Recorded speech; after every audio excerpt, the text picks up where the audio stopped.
მოგესალმებით, ეთერშია TV+-ის საინფორმაციო გამოშვება გოჩა ჭყადუასთან ერთად. პარლამენტის ბიუროს დღევანდელ სხდომაზე ახალი საკანონმდებლო ინიციატივები განიხილეს. პარლამენტის საგაზაფხულო სესიაზე ორგანულ კანონში საქართველოს საარჩევნო კოდექსში ცვლილებების შეტანის თაობაზე იმსჯელებს. პროექტით ზუსტდება და იცვლება სხვადასხვა საკითხი. ახალი საკანონმდებლო ინიციატივები ასევე შეეხება მოქალაქეთა პოლიტიკური გაერთიანების შესახებ, ორგანულ კანონში სახელმწიფო კომპენსაციისა და სახელმწიფო აკადემიური სტიპენდიის შესახებ. კანონში დაბავშვთა უფლება და კოდექსში ცვლილებებს. ბიუროს სხდომაზე, რომელსაც პარლამენტის თავმჯდომარის მოადგილე ნინო წილოსანი უძღვებოდა, ასევე განიხილეს საორგანიზაციო საკითხები, კერძო საპროცედურო საკითხთა და წესების კომიტეტის დასკვნა. ირაკლი ბერაიასათვის პარლამენტის წევრის უფლებამოსილების ვადამდე შეწყვეტის თაობაზე და პარლამენტის დადგენილების პროექტი. ბიუროს წევრები ასევე გაეცნენ პარლამენტის თავმჯდომარი შალვა პაპუაშვილის წარდგინება საქართველოს ცენტრალური საარჩევნო კომისიის 4 წევრის თანამდებობაზე ასარჩევად. გიორგი ზაგანიას, გიორგი ჭიქაბერიძის, დიმიტრი ჯავახიძისა და გიორგი ჯავახიშვილის კანდიდატურების წარდგენის შესახებ ინფორმაციას პარლამენტის პრეს-სამსახური ავრცელებს. რადიკალური ოპოზიციის მხრიდან მორიგ-ჯერზე გაკეთდება საჯარო განცხადება, რომელიც პირველ რიგში ქვეყნისა და ჩვენი საზოგადოების ინტერესებს ეწინააღმდეგება. ჩვენი დელეგაცია მართველი გუნდი ყოველთვის პასუხისმგებლობით უდგებოდა ქვეყნისა და საზოგადოების ინტერესებს და ყოველთვის ჩვენთვის ეს არის ნომერ პირველი პრიორიტეტი. ასევე ეხმიანება განათლების, მეცნიერებისა და ახალგაზრდულ საქმეთა კომიტეტის თავმჯდომარე გივი მიქანაძე ევროპის საბჭოს საპარლამენტო ასამბლეის პრეზიდენტობისთვის და საპარლამენტო ფრაქციებისთვის გაგზავნილ ოპოზიციური პარტიების წევრებს, რომლითაც ითხოვენ საპარლამენტო ასამბლეაში საქართველოს საპარლამენტო დელეგაციის უფლებამოსილება არ დაადასტურდეს. როგორც მიქანაძე აღნიშნავს, ოპოზიციამ მიცის, რომ სიმართლე მათ მხარეს არ არის და მათ ეშინიათ, რომ მართველი პარტია წარადგენს არგუმენტებით და ფაქტებით გამყარებულ ინფორმაციას. რაც მთავარია, ჩვენ ვხედავთ, რომ რადიკალები და მათთან დაკავშირებული არასამთავრობო სექტორი ხედავს, რომ სიმართლე მათ მხარეს არ არის. სწორედ ამიტომ სტრასბურგში დღეს არის უპრეცედენტო მობილიზაცია მათი. მათ ეშინიათ, რომ ჩვენ გავაჟღერებთ სიმართლეს, რომელიც დაფუძნებული არის კონკრეტულ არგუმენტებზე და ევროპელ კოლეგებს მივაწვდით სწორედ არგუმენტებით და ფაქტებით გამყარებული ინფორმაციას. განსხვავებით იმ აბსურდული ყოველგვარი მტკიცებულების გარეშე არსებული ინფორმაციისა, რომელიც ოპოზიციისა და არასამთავრობო სექტორის მიერ უკვე 3 თვის განმავლობაში არის მცდელობა, ამ არასწორი აღქმების შექმნასთან დაკავშირებით განაცხადა გივი მიქანაძემ. მისივე თქმით, ქართული დელეგაცია აკეთებს და გააკეთებს ყველაფერს იმისთვის, რომ საქართველოს ინტერესები იყოს მაქსიმალურად დაცული. რთულია წინასწარ განსაზღვროთ მოვლენების განვითარება, როგორც არ იმართება, თუმცა ჩვენ შეგვიძლია საზოგადოება დავარწმუნოთ იმაში, რომ ქართული დელეგაცია აკეთებს და გააკეთებს ყველაფერს იმისთვის, რომ საქართველოს ინტერესები იყოს მაქსიმალურად დაცული და როგორც საქართველოსთვის მნიშვნელოვანი არის ამ საერთაშორისო ორგანიზაციის მნიშვნელოვან სტრუქტურულ ერთეულში აქტიური მონაწილეობა და საქართველოს დელეგაცია ყოველთვის გამოირჩეოდა თავისი მნიშვნელოვანი წვლილით ამ ორგანიზაციის ფარგლებში. ასევე ძალიან მნიშვნელოვანი არის თვითონ ევროპის საბჭოს საპარლამენტო ასამბლეისთვის საქართველოს დელეგაციასთან ურთიერთობების გაგრძელება. ეს არის მართლაც მნიშვნელოვანი პოლიტიკური პლატფორმა დიალოგისთვის, სხვადასხვა საკითხების განხილვისთვის, მაგრამ ეს უნდა იყოს სამართლიანობაზე დაფუძნებული და იმ პრინციპებზე ორიენტირებული დიალოგი და განხილვები, რომელიც მხოლოდ და მხოლოდ სამართლიან გადაწყვეტილებას უნდა ემსახურებოდეს. ამიტომ, როდესაც ჩვენ კონკრეტული არგუმენტები წარდგებით, დღეს დებატების დროს ევროპელი კოლეგების წინაშე სამართლიანობის პრინციპი მოითხოვს, რომ ეს იქნას შესაბამისად მიღებული და კონკრეტული გადაწყვეტილებაც. სწორედ ამ სამართლიანობის პრინციპებს ეფუძნებოდეს, აღნიშნა გივი მიქანაძემ. საპროცედურო საკითხთა და წესების კომიტეტმა 2025 წლის სამოქმედო გეგმა დაამტკიცა. გეგმა ითვალისწინებს მიმდინარე წელს კომიტეტის კანონშემოქმედებით საკონტროლო და სხვა საქმიანობებს. ასევე განისაზღვრება კომიტეტის წევრები, რომლებიც პასუხისმგებელი იქნებიან თითოეულ მიმართულებაზე ინფორმაციას საქართველოს პარლამენტი ავრცელებს. სხდომაზე ასევე განიხილეს თანამდებობის პირის სავალდებულო დასწრებისა და კომიტეტის სხდომაზე თანამდებობის პირის მოსმენის შესახებ პარლამენტის კომიტეტებისგან მიღებული ინფორმაციის შესწავლის შედეგები. წარმოდგენილი დოკუმენტის თანახმად საანგარიშო პერიოდში 2024 წლის 1 ოქტომბრიდან 2024 წლის 31 დეკემბრის ჩათვლით პარლამენტის არც ერთ კომიტეტს არ მიუღია გადაწყვეტილება თანამდებობის პირის სხდომაზე მოწვევის შესახებ. ასევე არც ერთ ფრაქციას და პოლიტიკურ ჯგუფს არ მოუთხოვია კომიტეტის სხდომაზე სავალდებულო წესით თანამდებობის პირის დასწრება. შესწავლის პერიოდში პარლამენტის რეგლამენტის მე-40 მუხლის პირველი პუნქტით გათვალისწინებულ არც ერთ თანამდებობის პირს არ მიუმართავს კომიტეტისთვის სხდომაზე მოსმენის მოთხოვნით. პარლამენტის რეგლამენტის შესაბამისად კომიტეტი სამთვეში ერთხელ შეისწავლის და წარადგენს თანამდებობის პირის კომიტეტის ხლომაზე სავალდებულო დასწრებისა და მოსმენის შესახებ კომიტეტებისგან მიღებული ინფორმაციის შედეგებს და ახდენს სათანადო რეაგირებას. შესწავლილი საკითხის შედეგებს კომიტეტი პარლამენტის ბიუროს წარუდგენს, აღნიშნულია გავრცელებული ინფორმაციაში. საქართველოს პრემიერ-მინისტრი ირაკლი კობახიძე არაბთა გაერთიანებული საამიროების პრეზიდენტს შეიხ მოჰამედ ბინ ზაიედ ალ-ნაჰიანს შეხვდა. საქართველოს მთავრობის მეთაურის დელეგაციასთან ერთად არაბთა გაერთიანებული საამიროების პრეზიდენტმა რეზიდენციაში უმასპინძლა. შეხვედრაზე საუბარი შეეხო ორმხრივი თანამშრომლობის სხვადასხვა მიმართულებას და საინვესტიციო და ეკონომიკური კავშირების გაღრმავების პოზიტიურ დინამიკას. პრემიერ-მინისტრმა აღნიშნა, რომ საქართველოს მთავრობა მიესალმება არაბთა გაერთიანებული საამიროებიდან განხორციელებულ ინვესტიციებს და უმსხვილესი დეველოპერული და ლოგისტიკური კომპანიების ინტერესს საქართველოში ინვესტირების კუთხით. ამ კონტექსტში აღინიშნა აბუ-დაბის პროექტების ჯგუფის მსხვილი ინვესტიცია თბილისის მშრალი პორტის პროექტში, რომლის ოფიციალური გახსნა 2025 წელს იგეგმება. ასევე უმსხვილეს დეველოპერულ კომპანია MR-თან მოლაპარაკების წარმატებით დასრულება, რომლის შედეგადაც საქართველოში მრავალმილიარდიანი ინვესტიცია განხორციელება. საქართველოს მთავრობამ გამოთქვა ინტერესი გაგრძელდეს მოლაპარაკებები აბუ-დაბის სახელმწიფო საინვესტიციო კომპანიასთან სტრატეგიული ლოგისტიკური სატრანსპორტო პროექტების მიმართულებით თანამშრომლობის შემდგომი გაფართოების მიზნით. შეხვედრისას ასევე ყურადღება დაეთმო რეგიონში არსებულ გამოწვევებსა და სტაბილურობის განსაკუთრებულ მნიშვნელობას. საქართველოს პრემიერ-მინისტრმა არაბთა გაერთიანებული საამიროების პრეზიდენტი ოფიციალური ვიზიტი საქართველოში მოიწვია. საქართველოში გადატრიალების მოსურნებს მადა მაქსიმალურად შეეზღუდა ტრამპის ადმინისტრაცია USAID-ის მუშაობის ახალ პოლიტიკას აწესებს. ამერიკა უპირველეს ყოვლისაა, წერს ანალიტიკოსი გია აბაშიძე სოციალურ ქსელში. მისი თქმით, დასავლეთის დაფინანსებაზე მყოფ ნაცრადიკალებს ჯერ მხოლოდ მოგუდული გლოვა აქვთ, რადგან არასამთავროების დაფინანსება მინიმუმამდე დაიკლებს, ბევრ შემთხვევაში კი გაქრება. საქართველოში გადატრიალების მოსურნებს მადა მაქსიმალურად შეეზღუდა ტრამპის ადმინისტრაცია USAID-ის მუშაობის ახალ პოლიტიკას აწესებს. ამერიკა უპირველეს ყოვლისაა დასავლურ დოტაციებზე მყოფ ნაცრადიკალებს ჯერჯერობით მოგუდული გლოვა აქვთ, რადგან ეგრეთ წოდებული მაიდანისთვის უსამშობლო ფსევდო არასამთავროებისთვის დაფინანსება მინიმუმამდე იქნება, ბევრ შემთხვევაში გაქრება. თეთრმა სახლმა ამერიკის შეერთებული შტატების საერთაშორისო განვითარების აგენტოსთვის USAID, რომელიც სხვადასხვა ქვეყნებისთვის ეკონომიკური დახმარების გადანაწილებით არის დაკავებული, მუშაობის პრინციპების კარდინალური ტრანსფორმაციის განკარგულება გამოსცა. ამიერიდან სააგენტო პრინციპით ამერიკა პირველ ყოვლისა უნდა ხელმძღვანელობდეს იმ თანამშრომლობის წინააღმდეგ, რომლებიც ახალი ადმინისტრაციის მოთხოვნების შესრულებაზე უარს იტყვიან, დისციპლინარული ზომები გატარდება. USAID-მა თავის მხრივ თავის პარტნიორებსა და კონტრაქტორებს გაუგზავნა წერილი, რომლის მიხედვით მათ დაუყოვნებლივ უნდა გამოსცენ ბრძანებები მუშაობის შეწყვეტის შესახებ და არსებული კონტრაქტების შეცვალონ ან შეაჩერონ, წერს გია აბაშიძე. პარლამენტის განათლების, მეცნიერებისა და ახალგაზრდულ საქმეთა კომიტეტის თავმჯდომარის პირველმა მოადგილემ გიორგი ჩაკვეტაძემ 2024 წლის მოხალისის ეროვნული ჯილდოს გამარჯვებულების დაჯილდოების ცერემონიაში მიიღო მონაწილეობა.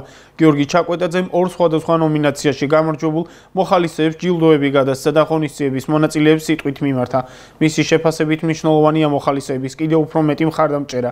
საქართველოს პარლამენტი ყველაფერს გააკეთებს იმისთვის, რომ განათლების, მეცნიერებისა და ახალგაზრდობის სექტორი მაქსიმალურად დაუახლოვდეს საერთაშორისო პრაქტიკას და წარმატებული იყოს.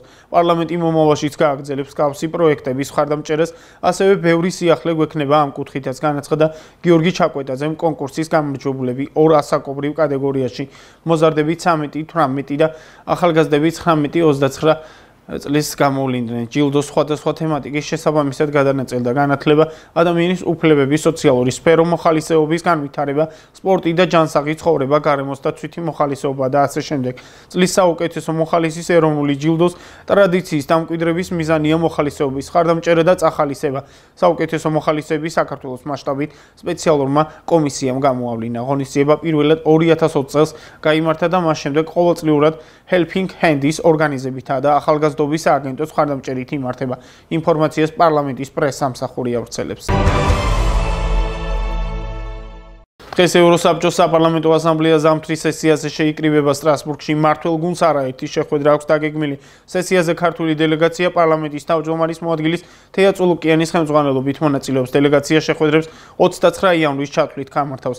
როგორც ცნობილია, ევროპის საბჭოს საპარლამენტო ასამბლეის პრეზიდენტსა და საპარლამენტო ფრაქციებს სამმა ოპოზიციურმა პარტიამ კოალიცია ცვლილებებისთვის ერთიანობა, ნაციონალური მოძრაობა და ძლიერი საქართველო მიმართა წერილით, რომ საპარლამენტო ასამბლეაში საქართველოს საპარლამენტო დელეგაციის უფლებამოსილება არ დადასტურდეს. ის ღალატით გაჟღერებული წერილი, რომელიც გაიგზავნა ევროსაბჭოს საპარლამენტო ასამბლეაში, არის კიდევ ერთი ნათელი და მკაფიო დასტური იმის, რომ ფაქტობრივად არ გვყავს ოპოზიცია და ის ყავს არა ხელისუფლებას, არამედ საქართველოს განაცხადა საპროცედურო საკითხთა და წესების კომიტეტის თავმჯდომარე უმრავლესობის წევრმა დავით მათიკაშვილმა.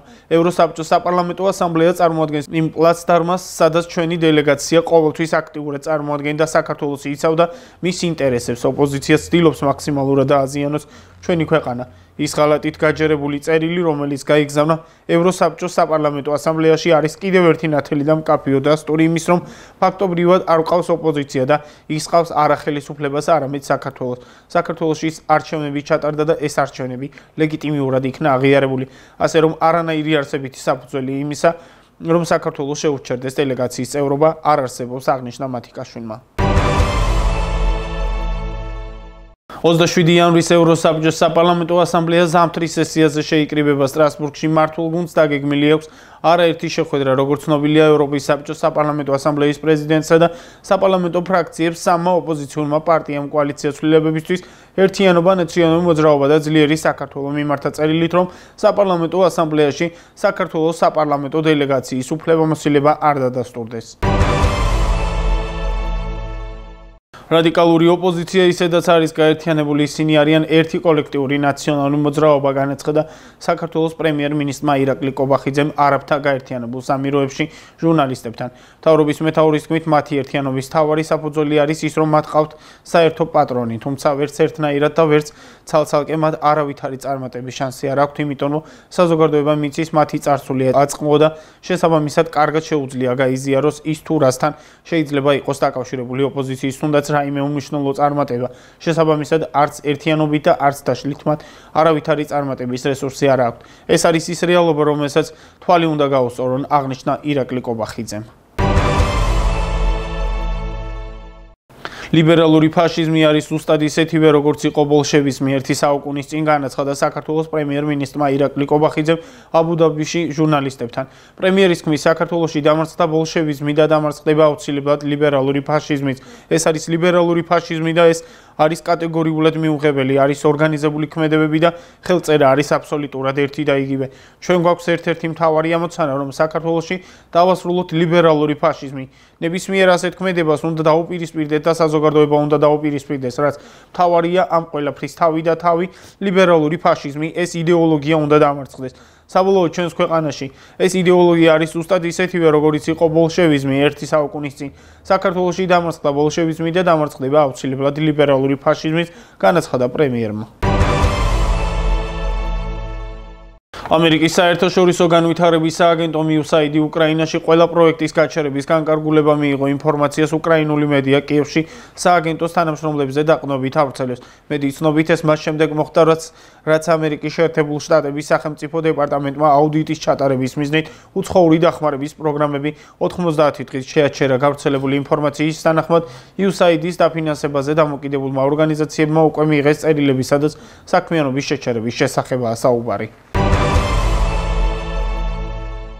სიმბოლურია, რომ ევროპამ და განსაკუთრებით სხვა ქალაქებთან ერთად სტრასბურგმა ძალიან ბევრი რამ ნახა ამ ქუჩებში, ნახა მაგალითად დევნა, ნახა ის თუ როგორ ატარებდნენ ადამიანები გულზე ვარსკვლავს, როგორ დევნიდნენ, ამიტომ ეს მრავალჯერ ნახული ევროპული ტერიტორიაა, სადაც ვიმყოფებით. სიმბოლურია, რომ სწორედ ახლა ამ ქუჩებში კვლავ ხდება თანამედროვეობის ფაშისტებისგან განსხვავებული აზრის დევნა. ასე გამოიხმაურა საქართველოს პარლამენტის თავმჯდომარის მოადგილე თეა წულუკიანი ოპოზიციონერი აქტივისტების მიერ სტრასბურგში განხორციელებული ბულინგის შემთხვევას. მისი თქმით, ქართული დელეგაციის წევრებს მაწანწალა მიშისტები ავტორღიალდნენ და სხვადასხვა იარლიყს აწებებდნენ, თუმცა როგორც წულუკიანმა აღნიშნა, ქართულს, რომელიც საკუთარ სამშობლოს წვენას და კულტურას იცავს, არასდროს შეშინებია ვინმეს თავდასხმის. გუშინ მართლაც იყო შემთხვევა, როდესაც მორიგი მაწანწალა ისლამისტები მცდელობა ჰქონდეთ, რომ ქუჩაში თავს დაგვესხნენ. ალბათ გადაჭარბებულია ნათქვამია, გამოგვეკიდნენ თუ აგვეტორღიანდნენ. ალბათ ეს უფრო სწორი ნათქვამია და გვაწვევდნენ იმ იარლიყს, რომელიც არის მონა და ასე შემდეგ. მათ შეუძლიათ ნებისმიერი იარლიყი მოგვაწევონ ქართველ ადამიანს, რომელიც საკუთარი სამშობლოსთვის, საკუთარი რწმენისთვის, საკუთარი კულტურისთვის, საკუთარი გადარჩენისთვის იბრძოდა, არასდროს შეშინებია იმისა, რომ მას ვინმე ებრძოდა ან თავს ესხმოდა. ამიტომ შეუძლიათ ასევე გააგრძელონ. ისინი ყველასთვის ცნობილი ადამიანები არიან, ესენი არიან სააკაშვილის და ნაციონალური მოძრაობის აქტივისტები, მათ შორის ზოგიერთი დამკვირვებლადაც იყო, ზოგიერთ უბანზე და რა თქმა უნდა, გაბრაზებულები არიან, რომ ეს არჩევნები წააგეს, განაცხადა თეატრულუკიანმა. მოუწოდებ ყველას განსაკუთრებით საქართველოში განთავსებულ საელჩოებს ევროკავშირის წევრი ქვეყნებისა და მოუწოდებ ბრიუსელს მათ შორის რომ არ წაახალისონ ძალადობა პოლიტიკური მოტივებით, განუცხადა ჟურნალისტებს უნგარეთში ოფიციალური ვიზიტით ყოფმა საქართველოს პარლამენტის თავმჯდომარე შალვა პაპუაშვილმა. აღნიშნული განცხადებით იგი გამოიხმაურა ლიბერალური ფაშიზმის მორიგ გამოვლინებას, კერძოდ ამჯერად სტრასბურგში საქართველოს დელეგაციას ეგრეთ წოდებული აღშფოთებული მოქალაქე მარი კაიშაური დახვდა. ის ქართული ოცნების დეპუტატებს შეურაცხყოფელი სიტყვებით მიმართავდა. შალვა პაპუაშვილის თქმით, ესენი არიან ემოციურად დაზიანებული ადამიანები, რომლებიც საკუთარი ემოციული არამდგრადობის გამოვლინებას ახდენენ ასეთ სიტუაციაში. მთავარი პრობლემა არის შედეგში, რომ ეს ძალადობა არის წაქეზებული, მათ შორის ზოგიერთი უცხოელი აქტორის მხრიდან, რომელიც შემდეგ ასეთ ადამიანებს დასუკრავს და ესალმება. ამიტომ მოუწოდებ ყველას განსაკუთრებით საქართველოში განთავსებულ საელჩოებს ევროკავშირის წევრი ქვეყნებისა და მოუწოდებ ბრიუსელს მათ შორის, რომ არ წაახალისოს ძალადობა პოლიტიკური მოტივებით, აღნიშნა შალვა პაპუაშვილმა. საინფორმაციო გამოშვებას უცხოეთის სიახლებით განვაგრძობთ. ევროპა ყველაზე ექსტრემალური სამხედრო სცენარისთვის ემზადება, რადგან ზოგიერთი სახელმწიფო შიშობს, რომ უკრაინის შემდეგ რუსეთის პრეზიდენტი ვლადიმერ პუტინი საკუთარ არმიას მათ წინააღმდეგ მიმართავს. ინფორმაციას NBA-ს News-ი ავრცელებს. ამერიკული ტელეარხის ინფორმაციით ლიეტუვა რუსეთთან დამაკავშირებელი ხიდების დანაღმას გეგმავს. ბალტიის ზღვის სიახლოვეს ნატოს გემები რუსეთის ეგრეთ წოდებულ ჭრილოვან ფლოტზე ნადირობენ. NBA News-ის ინფორმაციით ევროპის ქვეყნების თავზე კი ისრაელის რკინის გუმბათის მსგავსი სარაკეტო თავდაცვის სისტემის მშენებლობა იგეგმება, რომლის მიზანიც უშუალოდ მოსკოვის მიერ ნასროლი რაკეტების ჩამოგდება იქნება. თუ რუსეთთან სერიოზული მოლაპარაკებები ცეცხლის შეწყვეტის შესახებ ზაფხულებამდე არ დაიწყება, ისეთი პროცესი იჩენს თავს, რომელიც უკრაინის არსებობას შეუქმნის საფრთხეს, განაცხადა უკრაინის თავდაცვის სამინისტროს დაზვერვის მთავარი სამმართველოს ხელმძღვანელმა კირილ ბუდანოვმა. როგორც უკრაინული მედია იუწყება, ბუდანოვმა ეს განცხადება უკრაინის უმაღლეს რადაში დეპუტატებთან დახურული შეხვედრის დროს გააკეთა. გენშტაბის წარმომადგენლები თავიდან ძალიან ჩახლართულად, მაგრამ საინტერესოდ ყვებოდნენ. შემდეგ იყო სხვადასხვა ანგარიშები, მაგრამ ყველაზე მეტად ბუდანოვის პასუხი დაგვამახსოვდა. ვიღაცამ მას კითხა, რამდენი დრო გვაქვს და კერილმა ცივი ღიმილით თქვა, თუ ზაფხულამდე სერიოზული მოლაპარაკებები არ იქნება, შემდეგ შესაძლოა უკრაინის არსებობისთვის ძალიან სახიფათო პროცესები წარიმართოს, განუცხადა მედიას წყარომ. მოძრაობა ჰამასი მიმდინარე კვირაში 6 მძეველს გაათავისუფლებს და ისრაელი ორშაბათიდან ღაზის მოსახლეობას ანკლავის ჩრდილოეთ ნაწილში დაბრუნების საშუალებას მისცემს. ინფორმაციას ებრაული მედია ავრცელებს. გასათავისუფლებელ მძეველთა სიაშია სამოქალაქო პირი არბელ იეხუდი, რომლის გათავისუფლება ერთ-ერთი პირობა იყო იმისთვის, რომ ისრაელს ღაზის მოსახლეობისთვის ჩრდილოეთ გასასვლელი გაეხსნა.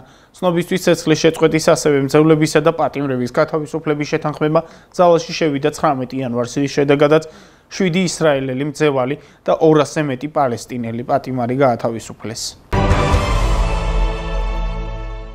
ასეთი იყო საქართველოსა და უცხოეთში განვითარებული მოვლენები, მე კი დროებით გემშვიდობებით, თქვენ კი დარჩით ტევ+-ის არხზე.